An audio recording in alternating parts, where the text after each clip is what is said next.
OCTC and the Mountain Home facility allows us to employ ordnance that most bases don't as well.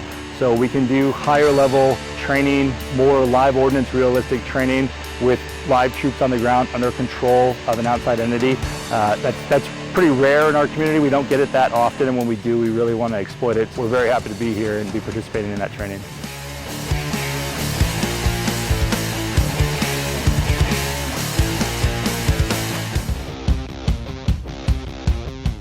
The mission sets of the MH-60S is a very long answer. We do a lot of different missions. The reason for that is we support almost all naval operations out to sea on the aircraft carrier and the amphibious ship. From start to finish, executing a flight is a 12-hour day, usually at a minimum. We come in 6 hours before our takeoff time, generally get the scenario the night before, walk in, start mission planning immediately. By about 2 hours prior, we start briefing the flight.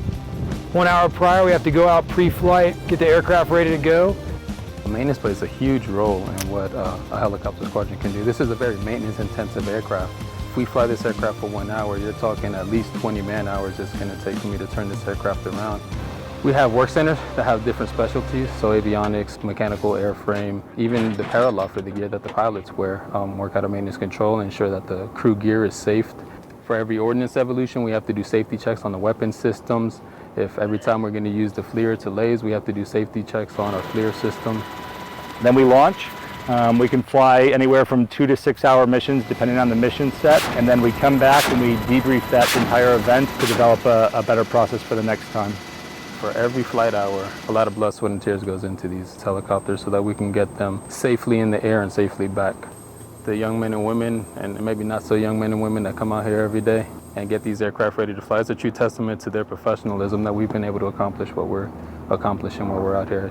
We're dropping a lot of ordnance and we're getting it done. Extremely proud of the team that we brought out here.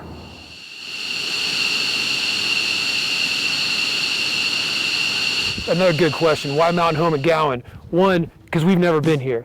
It's in the middle of the country and I don't see an ocean nearby, so that means that it's not a normal place for the Navy to operate.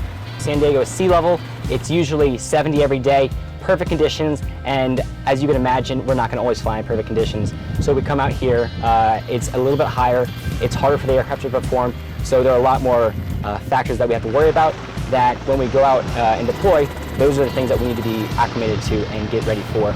We can fly someone in a mission set that they're not qualified to do and then base their qualification off of how they perform on that flight, or we can have an outside entity come in and evaluate us on our ability to perform that mission set. How well we do in our training establishes how well we'll do operationally, so we take our training very seriously. We treat every single training mission as a real-world mission and real-world effects and impacts and evaluate it accordingly.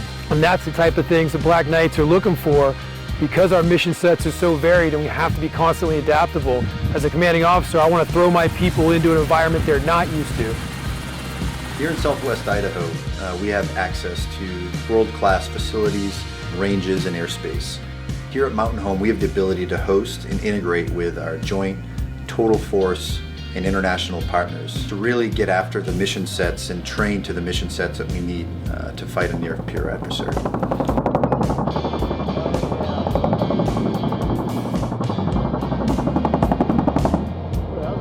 We had contacts in this area, so the 124th ASOS out of Gowan, they said, hey, come see us in Idaho and see what you can do here.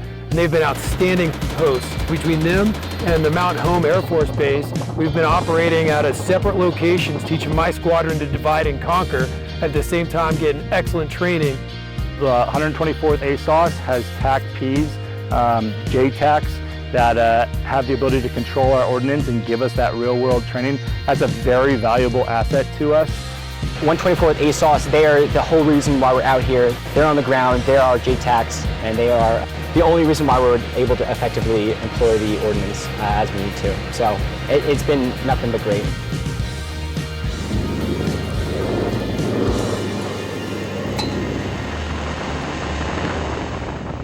Well, particularly for the near-peer fight that we're all training for, we need to be able to train together and make sure we're interoperable, especially in the combined arms fight. So working with our international partners and our joint partners in the world-class ranges we have here at Gowan, Orchard Range, and Mountain Home Range Complex is integral to making that happen. So this was, I want to say, a year in the making of us coming out here. It's not an easy thing.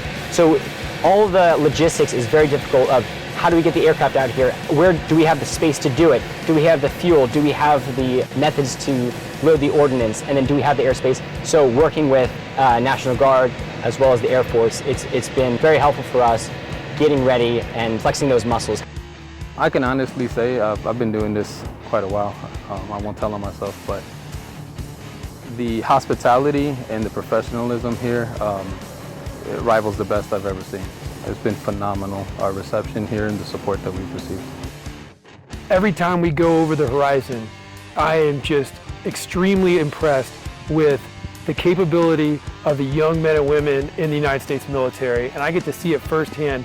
Being a CO has been the ultimate honor for me and continues to just amaze me as I throw hard challenges at these sailors, and I know that airmen in the Air Force are of the same motto and creed: work hard, make it happen, because I see them every day out here killing it, crushing it, and they're going to be great leadership for our country when it's time for me to step out of the way.